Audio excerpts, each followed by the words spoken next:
Oi, meus irmãos, nós vamos iniciar nossa aula e a aula de hoje é sobre vocação eficaz. É uma aula muito interessante, uma doutrina extremamente importante de conhecer e eu quero chamá-lo para se aprofundar um pouquinho mais na doutrina da vocação eficaz. Tá bom? Seguindo aqui o nosso slide, nós vamos falar já sobre a ordem da salvação, mas antes eu quero ler o texto de 2 Timóteo, capítulo 1, versículos 8 e 9. 2 Timóteo, capítulo 1, versículos 8 e 9, que diz assim: Não te envergonhes, portanto, do testemunho de nosso Senhor, nem do seu encarcerado, que sou eu. Pelo contrário, participa comigo dos sofrimentos a favor do Evangelho, segundo o poder de Deus, que nos salvou e nos chamou com santa vocação, não segundo as nossas obras, mas conforme a sua própria determinação e graça que nos foi dada em Cristo Jesus antes dos tempos eternos. Amém? Nós temos nesse texto claramente a doutrina da vocação eficaz, o chamado de Deus para a nossa vida, o fato de que Deus nos chamou e Deus nos resgatou. Nós ouvimos a voz do Senhor, nós somos chamados, e esse chamado, como a própria doutrina ensina, é um chamado eficaz, é um chamado eficiente. Quando Deus nos chama, nós nos entregamos a Ele.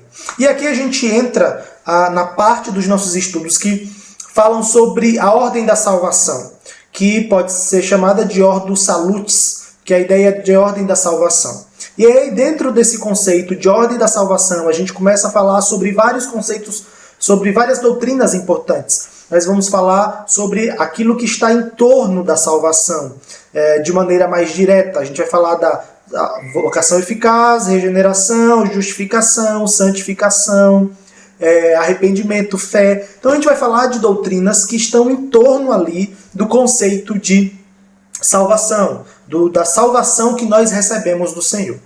E apesar de ser a ideia de ordem da salvação, essa ordem não é cronológica, essa ordem é lógica. Eu vou explicar. A ordem cronológica é aquela ordem em que primeiro acontece isso, depois aquilo e depois aquilo, numa ordem sequencial.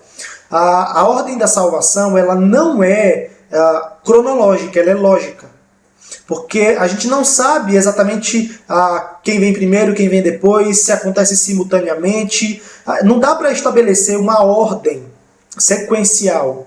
O que a gente sabe é que existem elementos que estão em torno ali, que compõem o processo de salvação na nossa vida. Então a gente vai falar sobre esse processo de salvação, iniciando razoavelmente pelo conceito de vocação eficaz e regeneração, que caminham ali juntos, que apesar de não ser uma ordem cronológica, a gente pode dizer que a vocação eficaz e a regeneração, eles são as primeiras coisas que acontecem.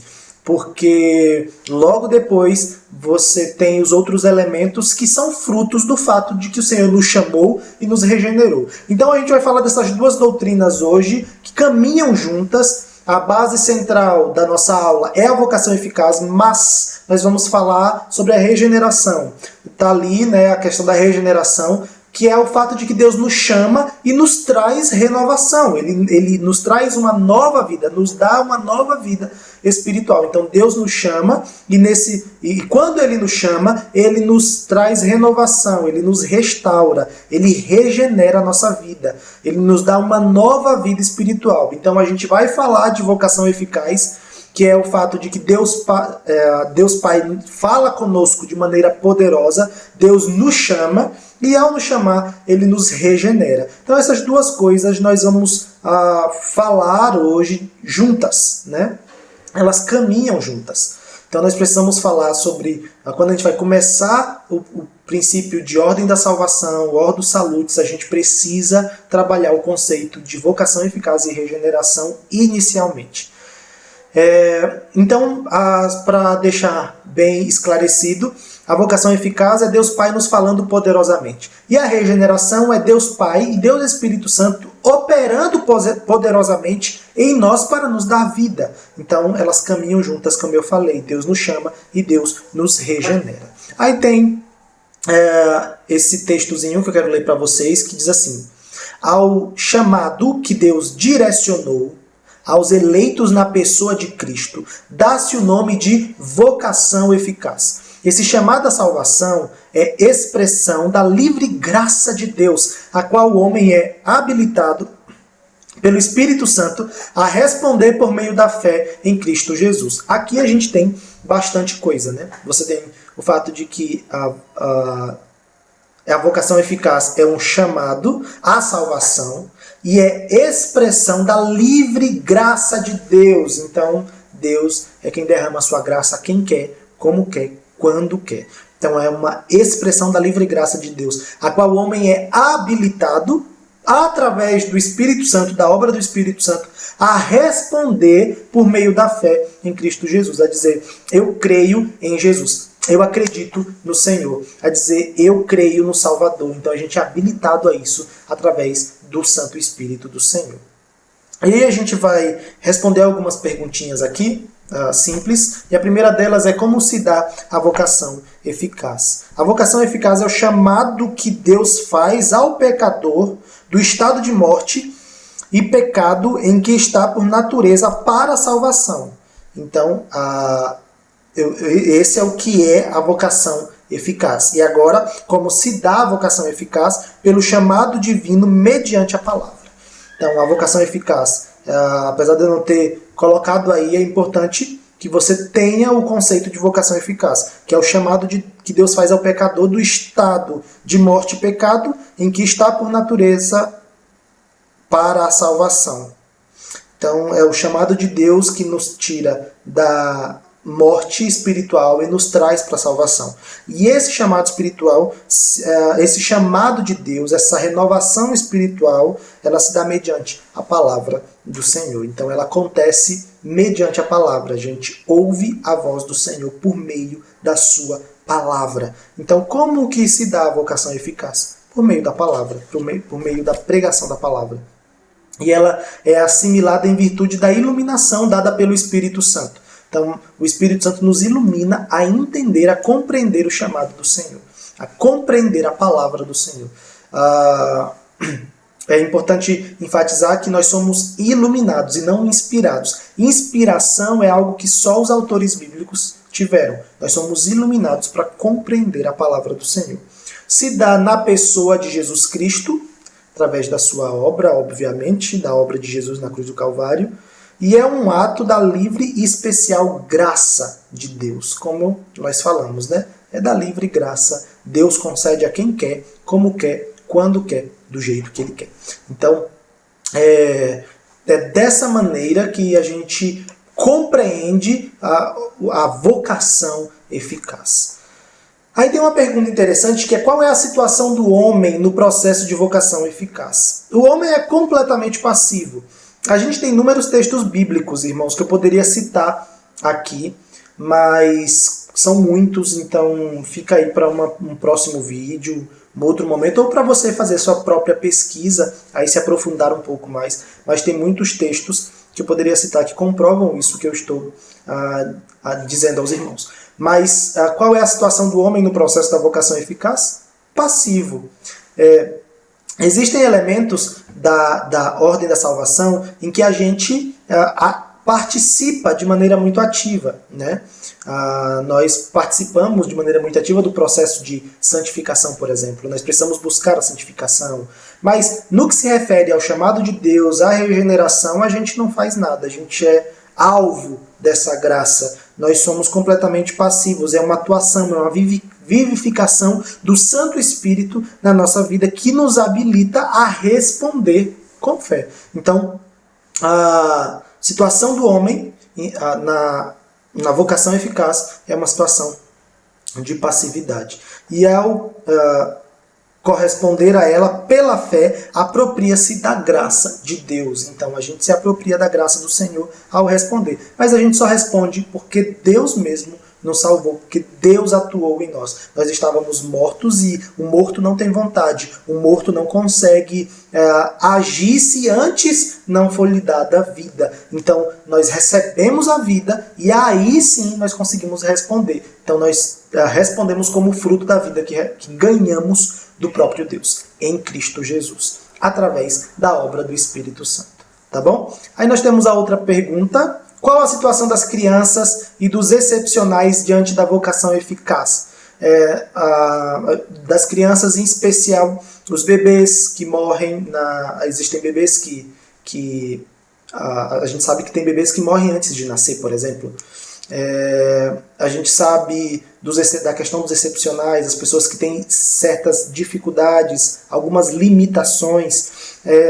Como fica, né, essa questão? A resposta é que são regenerados e por Cristo salvos por meio do Espírito, que opera quando, onde e como quer. Então Deus salva quem Ele quiser. Deus salva quando e como Ele quiser. O fato é que a gente sabe que existe uma maneira ordinária de Deus salvar, que é por meio da pregação da palavra. Então nós precisamos ouvir, escutar e entender a palavra para conseguir responder, porque é por meio da palavra que o Senhor nos salva. Mas em casos excepcionais, o Senhor salva de maneira excepcional, até porque Deus é Deus e Ele pode salvar quem Ele quer, quando quiser e como Ele quiser. Tá? E a outra perguntinha, qual a relação dos não eleitos em relação à vocação eficaz? Jamais chegam a Cristo e, portanto, não podem ser salvos. Os não eleitos não serão salvos, porque não foram eleitos. Eles nunca responderão ou nunca receberão esse chamado eficaz do Senhor. Tá? Então, essas são perguntas importantes que nós precisamos guardar e nos ajuda a compreender melhor a vocação eficaz.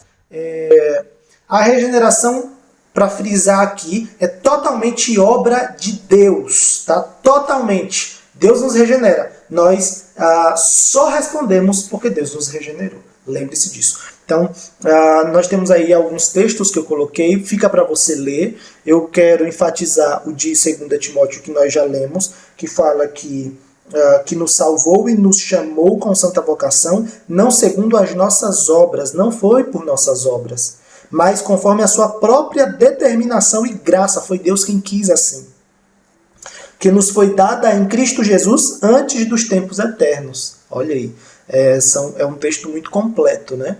É um texto que nos mostra claramente a nossa passividade em relação à vocação eficaz, à regeneração.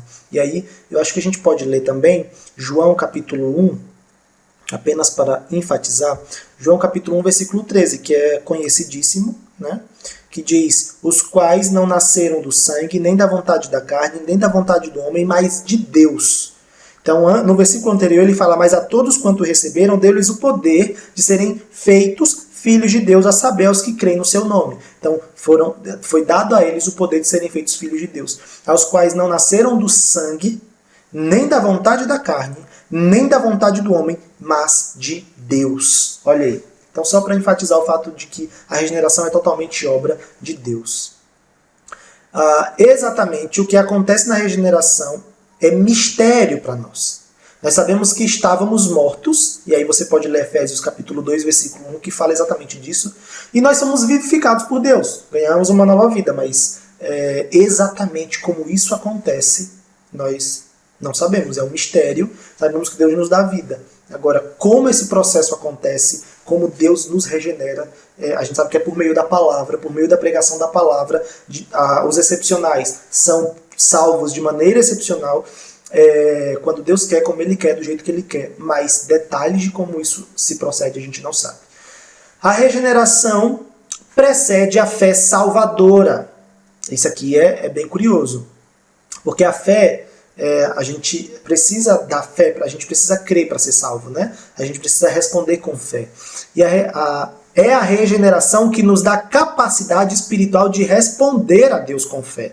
Como eu tenho dito até aqui, Deus nos regenerou, Deus nos deu vida e por isso a gente consegue responder com fé. Então a fé, ela vem depois da regeneração, né? Mas cremos que elas estão tão próximas que parecem acontecer ao mesmo tempo. Deus nos chama, nos regenera e nós respondemos com fé. Então está tão próximo ali, acontece tão próximas, a gente acaba vendo a resposta com fé tão próxima do processo de regeneração que parece ser a mesma coisa, parece acontecer ao mesmo tempo. Mas o fato é que Deus nos chama, nos regenera e nós respondemos com fé. E aí, para fortalecer esse conceito, nós vamos ler João 6, 44. Evangelho de João, capítulo 6, 44, que diz assim: Ninguém pode vir a mim se o Pai que me enviou não trouxer, e eu o ressuscitarei no último dia. Então, ninguém pode ir a Deus, ninguém pode responder a Deus se o próprio Pai não o der. Então vamos lá, Atos 16, 14. Atos 16, 14. Certa mulher chamada Lídia, da cidade de Tiatira, vendedora de púrpura, temente a Deus, nos escutava. O Senhor lhe abriu o coração para atender às coisas que Paulo dizia. Quem abriu o coração para que ela entendesse? O Senhor. Então, primeiro, o Senhor abriu o coração e aí ela compreendeu a palavra. Então, você tem aí a atuação, a fé daquela mulher, que vem como uma resposta da salvação que Deus dá, mas ela vem depois da regeneração, do fato de Deus nos dar vida. A regeneração nos capacita a crer. Então não vemos a regeneração propriamente, mas somente os resultados dela em nossa vida. Então o que a gente vê? A gente não consegue ver a regeneração. A gente normalmente não sabe nem exatamente quando aconteceu.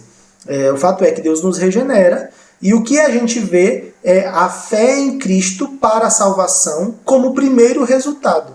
Então o que nós vemos? Nós vemos o primeiro resultado, que é a fé. A resposta da pessoa é o primeiro resultado. A resposta daquele que é salvo é o primeiro resultado. Então, o que nós vemos? Por que a gente fala da fé e às vezes acaba tendo uma compreensão equivocada, achando que a fé vem antes da regeneração? Porque o que a gente vê, de fato, é essa resposta com fé. Né? Então, mas o fato é, a Bíblia nos mostra que Deus nos regenera e nos capacita a crer e a responder com fé. A regeneração genuína deve, aí a gente vai para a última parte aqui, que a regeneração genuína deve trazer resultados na vida. A regeneração genuína deve trazer resultados na vida. Então, depois de compreender tudo isso, depois de compreender que a regeneração nos capacita a crer, que a fé vem depois da regeneração, que elas estão ali trabalhando juntos, vocação eficaz e regeneração, por isso que a gente está falando dos dois juntos, e que a gente sabe que esse é o primeiro passo, são os primeiros passos para a salvação feita por Deus, que nós somos passivos na regeneração e nós respondemos com fé ao fato de Deus nos ter salvado. Essa regeneração precisa produzir resultados, precisa produzir frutos na nossa vida. Então, quais são esses frutos? Eu quero citar ao menos 3 deles aqui. 1 João 3,9 vai falar que nós não podemos viver na prática do pecado. Né? Então, aquele que é regenerado, ele não vive pecando. Então, aquele que é regenerado, que é salvo pelo Senhor, ele precisa mostrar os frutos do seu arrependimento, ele precisa mostrar os frutos da regeneração, ele precisa ter uma vida diferente. Então, no que se refere ao pecado, a gente não vive mais na prática do pecado, nós abominamos o pecado, nós nos afastamos do pecado, isso é fruto da nossa regeneração. Em 1 João capítulo 5, versículo 3 e 4, vai falar da vitória sobre o mundo. Ali teve um errinho de português, é sobre, tá? A vitória sobre o mundo. Nós somos capacitados a vencer as pressões e as tentações do mundo. Nós somos capacitados a vencer as pressões e as tentações do mundo. A vitória sobre o mundo. Nós agora somos vitoriosos, nós conseguimos vencer o mundo, tá? Então, o fato é que um dos resultados da regeneração, dos frutos da regeneração, é a vitória sobre o mundo, é conseguir resistir à tentação, resistir àquilo que é oferecido pelo mundo afora. E o último que eu quero citar é o fruto do Espírito, que está lá em Gálatas capítulo 5, versículos 22 a 23. Nós temos o fruto do Espírito, né? Que aí o fruto do Espírito é cheio de de detalhes ali, é composto por vários elementos. Então nós temos o fruto, que é um só, e nós precisamos ter esse fruto como resultado da nossa salvação e da regeneração que nós recebemos em Jesus.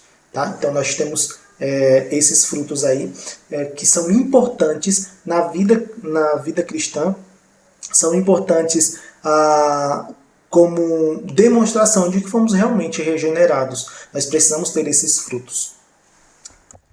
E aí nós temos os nossos exercícios, tá? Que aí você vai responder essas perguntinhas. Como pode ser definida em poucas palavras a vocação eficaz? Responde aí. Qual o papel de Deus, da palavra, do Espírito e de Cristo na vocação eficaz? A vocação eficaz depende da vontade do homem? Depende. De que modo a vocação eficaz atinge as crianças? Nós falamos disso. Para que a vocação eficaz é de fato eficaz? Responda, por favor, e os alunos aí podem enviar para mim, tá certo? Deus abençoe, continue a fortalecer a nossa vida e nos ensinar cada vez mais da sua palavra.